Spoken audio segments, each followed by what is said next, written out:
नमस्कार, आप देख रहे हैं ईस्टर्न स्काई मीडिया समाचार बुलेटिन के साथ मैं हूं स्वाति ढल। पूर्वोत्तर राज्य के 2 दिवसीय दौरे के दौरान शनिवार को त्रिपुरा पहुंचे केंद्रीय गृह मंत्री राजनाथ सिंह ने कहा कि ब्रू शरणार्थियों की वापसी की समस्या को जल्द ही सुलझा लिया जाएगा। साथ ही उनके साथ किसी तरह का भेदभाव नहीं होगा। गृह मंत्री ने कंचनपुर का भी दौरा किया, जहां उन्होंने त्रिपुरा में राहत शिविरों में रह रहे ब्रू शरणार्थियों के प्रतिनिधियों से चर्चा की।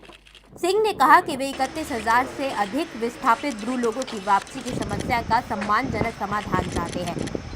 बता दें कि ये लोग 1957 में मिजोरम में भड़के नस्ली दंगों के बाद अपना घर छोड़कर त्रिपुरा में बस गए थे। गृह मंत्री राजनाथ सिंह ने शनिवार को भारत बांग्लादेश सीमा से सटे चटगांव पहाड़ी क्षेत्र का दौरा किया। इस मौके पर उन्होंने उग्रवाद को पूर्वोत्तर क्षेत्र की सबसे बड़ी समस्या बताया। उन्होंने पूर्वोत्तर में सक्रिय उग्रवादी समूहों से हिंसा त्यागने और क्षेत्र को तरक्की का एक अवसर प्रदान करने की अपील की। गृह राज्य मंत्री किरण रिजिजू के साथ गृह मंत्री राजनाथ सिंह ने उत्तरी त्रिपुरा जिले में खानतलांग में तैनात बीएसएफ जवानों से चर्चा की और वरिष्ठ अधिकारियों के साथ स्थिति का जायजा लिया। I met a delegation of the Bruce and I told them you should go back to Mizoram and the government will provide all sorts of assistance, facilities for your resettlement in Mizoram. लगभग वो तैयार हैं। मैं इस नतीजे पर उनसे बातचीत करने के बाद पहुंचा कि वो तैयार हैं जाने के लिए, लेकिन उनके साथ मिजोरम में किसी भी प्रकार का डिस्क्रिमिनेशन नहीं होने दिया जाएगा। और मैं अपील करना चाहता हूं मिजोरम के चीफ मिनिस्टर से भी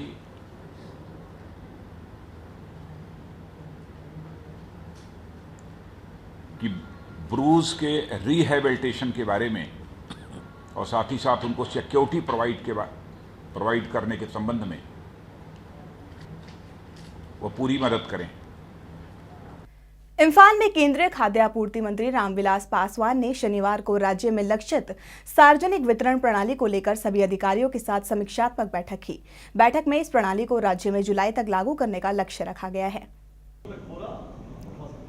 इस बैठक में राज्य सरकार, रेलवे और भारतीय खाद्य निगम के वरिष्ठ अधिकारी मौजूद रहे। बैठक के बाद सीएएफ के जॉइंट सेक्रेटरी ने बताया कि पासवान ने राज्य में राष्ट्रीय खाद्य सुरक्षा अधिनियम के कार्यान्वयन के लिए खाद्यान्न की उपलब्धता की स्थिति की समीक्षा की। उन्होंने बताया कि राज्य में सार्वजनिक वितरण प्रणाली के लाभार्थियों के लिए पर्याप्त स्टॉक है, इसलिए इसे लागू करने का काम जल्द ही शुरू कर दिया जाएगा। इसका पूरा विवरण एक वेबसाइट पर अपलोड किया जाएगा। उन्होंने कहा कि सभी लाभार्थियों की शिकायतों पर गौर करने के लिए एक सतर्कता समिति का भी गठन किया जाएगा। At the district level, there is a provision for district grievance redressal officer. The state will notify a officer who will look into these grievances, and this becomes a right under the Act. So if people do not get their entitlement in time, or if it is not at the fixed prices, they can approach these DGRO officials, or they can go and appeal in the state food commission. वही केंद्रीय खाद्य मंत्री ने भरोसा दिलाया कि लूमदिंग Silchar brand gas परिवर्तन की वजह से इस क्षेत्र में खाद्यान्न की आपूर्ति प्रभावित नहीं होगी। साथ ही पासवान ने निगम अधिकारियों को मणिपुर के ट्रक ड्राइवरों के जीरीबम से इम्फाल तक की आवाजाही से संबंधित शिकायतों पर विचार करने का निर्देश दिया। Lumping to Silchar is broad gauge, and because of that, Bhairavi and other places, Kumarghat and Jeribam, all are blocked because they are not small lines. And from Jeribam to Imphal, because of that, in Jeribam we have enough food grain, and in Imphal also we have enough food grains. So their one demand was, why don't you lift from Jeribam, Jambal to Imphal? So I asked that point also. But in Jeribam also, it is full, Godam is full 5,000 metric ton, and in Imphal also it is full. So unless there is a vacancy, we can't do that. I have gone through this. I called there, and drivers met me. You know that we have come from the poor family. We also want to help them.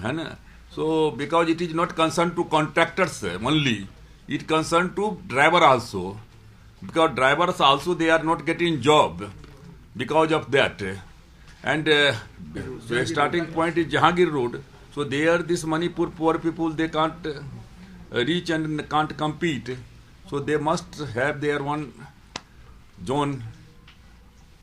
Manipur university में anthropology विभाग के conference hall में 10 फरवरी से 14 फरवरी तक science journalism पर 5 दिन की workshop का आयोजन किया गया।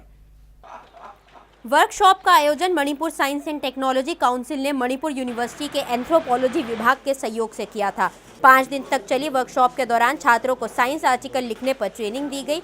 वर्कशॉप के पहले दिन मणिपुर यूनिवर्सिटी के vice chancellor professor HNK Sharma, Prasar Bharati के अतिरिक्त महानिदेशक, सूचना और प्रसारण मंत्रालय के एडिशनल सचिव मौजूद थे।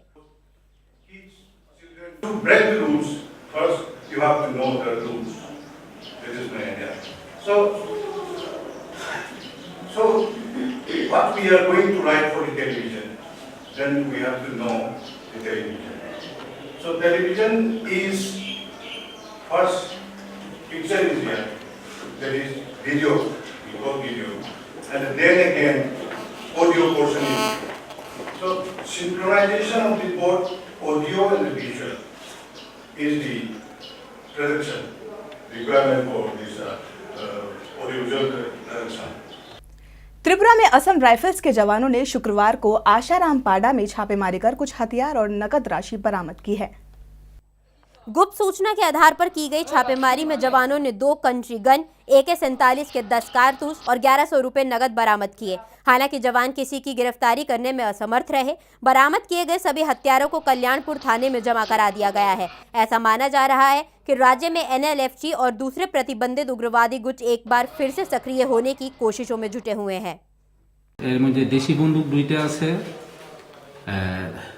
আর 2টি খুকরি আছে, এরপরে 10টি AK-47 এর রাউন্ড যেটি জীবন্ত মানে লাইভ রাউন্ড আর কি, সাথে কিছু গান পাউডার এবং কিছু লোহা পাইছে হেরা। এটার সাথে টর্চ লাইট একটা পাইছে হেরা আর কিছু ওই একটা মুভিও পাইছে, ওই টাকা কিছু টাকা পাইছে, যেটা 1100 টাকা। এর মধ্যে 500 টাকা নোট 2টা আর 100 টাকা নোট একটা। এর মধ্যে কিছু রসিদ পাইছে হেরা, যেটি রসিদের চাঁদার যে রসিদ বইলা মনে হইতেছে, যেটি রসিদের উপরে লেখা আছে government of Tripura kingdom led by national liberation front of Tripura. Arunachal got talent show अपने अंतिम पड़ाव पर पहुंच गया है। रविवार को ईटानगर के सिद्धार्था हॉल में अरुणाचल गॉड टैलेंट का सेमीफाइनल हुआ, जिसके बाद शो को बेहतरीन 10 फाइनलिस्ट मिल गए हैं। शो का ग्रैंड फिनाले 8 मार्च को नाहरलगन के राजीव गांधी स्टेडियम में आयोजित किया जाएगा। सेमीफाइनल में बतौर जज शामिल हुए दोरजी फुनसो ने कहा कि इस प्रतिस्पर्धा से साबित हो गया है कि अरुणाचल प्रदेश के युवाओं में कूट कूट कर टैलेंट भरा हुआ है और इसका प्रदर्शन राष्ट्रीय व अंतर्राष्ट्रीय स्तर पर भी किया जा सकता है। यह हमें सचमुच हमने देखा था, और ये जितना से जब से हम जज कर रहे हैं देखा बहुत पोटेंशियल है। सिर्फ वही है, हम लोग का गवर्नमेंट की तरफ से थोड़ा हमारा भाई लोग को मदद करने से अच्छा है, बस वही है। जो थोड़ा सा इकोनॉमिकली मतलब स्ट्रॉन्ग हो, उन लोग की तरफ से सपोर्ट आने से तब जाके हम लोग का टैलेंट आगे बढ़ेगा। वहीं शो के ऑर्गेनाइजिंग कमेटी की चेयरमैन हिलांग नीमा ने भी प्रतिभागियों की लाजवाब हिस्सेदारी और उनके टैलेंट की प्रशंसा की। जो मैं अपने तरफ से कमेटी की तरफ से गवर्नमेंट को अपील करना चाहूँगा कि इस तरह का चीज़ को साथ दे, अच्छा चीज़। जैसे कि कुछ पार्टिसिपेंट के माँ ने पेरेंट्स ने कहा है कि मेरा बच्चा आजकल जानता है, पूछता है आपका बेटा अच्छा गाता है, अच्छा डांस करता है, अच्छा बहुत कुछ है जो हम लोग को थैंक्स बोलता है। हमको पता नहीं है, कॉल भी करता है, मैसेज भी करता है, टेक्स्ट मैसेज भी करता है कि मैं तो चाहता हूँ, फिर भी इतना बड़ा लोग भी बोलते हैं कि सर आपका जिस प्रोग्राम की वजह से, अरुणाचल गॉट टैलेंट की वजह से आज मेरा बच्चा को, मेरा बेटा को, मेरा बेटी को जानने लगे कि वो अच्छा डांस करता है, अच्छा गाता है और अच्छा एक्टिंग करता है, ऐसे जानने लगे। तो ये शुरुआत है जो अभी हो रहा है, जो अभी चलते रहेगा और चलते रहेगा, आगे बढ़ते रहेगा। खबरों के इस अंक में फिलहाल इतना ही। नमस्कार।